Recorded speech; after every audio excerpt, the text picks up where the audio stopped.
Right, here we go. Hot tip, money saving tip for your Foodsaver type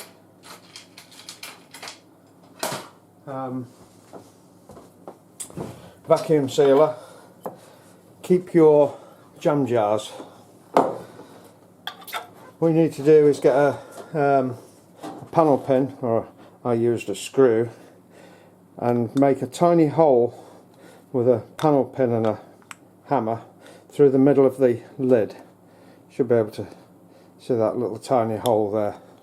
It's just a tiny pinprick of a hole, just a hole, only just little tiny hole in the lid. That allows you to take the air out. If you got canisters, marinating canisters with your machine, you'll have got a piece of tube like this that connects to the Foodsaver and then connects to the canister. I use this for my homemade vacuum jar extractor thingy. Rubber bung I got off eBay with a hole through the middle. It's quite a small hole, I forget what it is, maybe 5 millimeters, 4 or 5 millimeters. Needs to be small enough that this will plug into it. Ta-da! There we go. That's now homemade jar air extracting thingy bob, almost. And the other end of the bung, you need to cut some of the material out. So you've got the flat ring around the outside, but cut a bit deeper hole in the middle there. You'll see why shortly.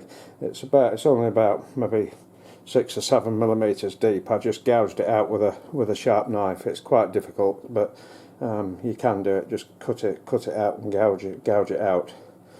So that's the tool that I'm going to use. That's my jar that I'm going to vacuum seal with. So we'll plug this into the vacuum sealer. This is where it's all probably going to go completely wrong and make me out to be a complete liar, but this is what I'm going to put in the jar. It's a disposable glove that I've tied a knot in. Theoretically speaking, if I extract the air out of the jar, this should swell up more because we're taking the air out of the jar. So we'll see whether that works any minute now. So put the lid on. What you then need to do is get some insulation tape. So I'll just cut a piece of insulation tape. You'll need 2 pieces, a biggish piece, about maybe 1/2 inch, 3/4 of an inch long, and then a small piece, which only needs to be a tiny little piece, and we'll put that over the hole. But you only stick it at one end. You don't stick it down onto the hole, you just stick it at one end. Right, so it's not actually stuck down over the hole completely, it's just stuck at one end. So then what we do is we put this over the top of that tape, extract all the air. When you release the thing, the air will try to go in that hole and it'll pull the tape down onto the lid and seal it. Then we put the bigger piece of tape on to permanently seal it. So that's the theory. So let's see whether it works. Make sure that the lid and the rubber bung are nice and clean. Let me see whether I can zoom this in a little bit just to catch the contents to see whether it does actually swell up when I do this. Right, so stick that on the top, and we're going for canister on the machine.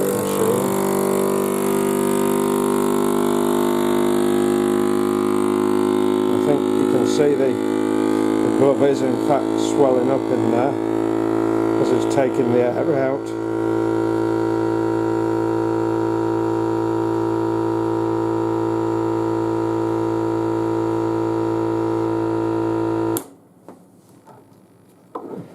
And there we go. It's vacuum sealed. As you can see, that glove has swollen up massively inside there, and the tape has sucked down onto the hole. You see the hole there where it's sucked the tape into it. So then you just get another piece of tape and put that across the top, just to be double sure that it doesn't get any leaks. And that's a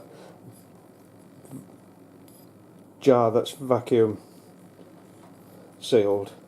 Obviously if you turn it, it unseals, and see the glove's died again.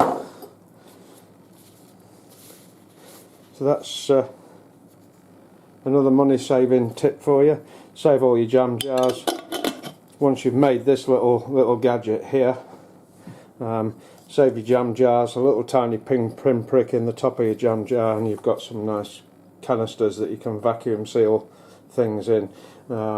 If you're keeping stuff in the jar, you suck the air out, obviously, then it's a lot less likely to get mildew or anything in it, because all the air's sucked out and it's preserved the same as vacuum packing it in a bag, but for things that you can't actually do in a bag. So there you go. That's Foodsaver vacuum packer money saving tip number 2.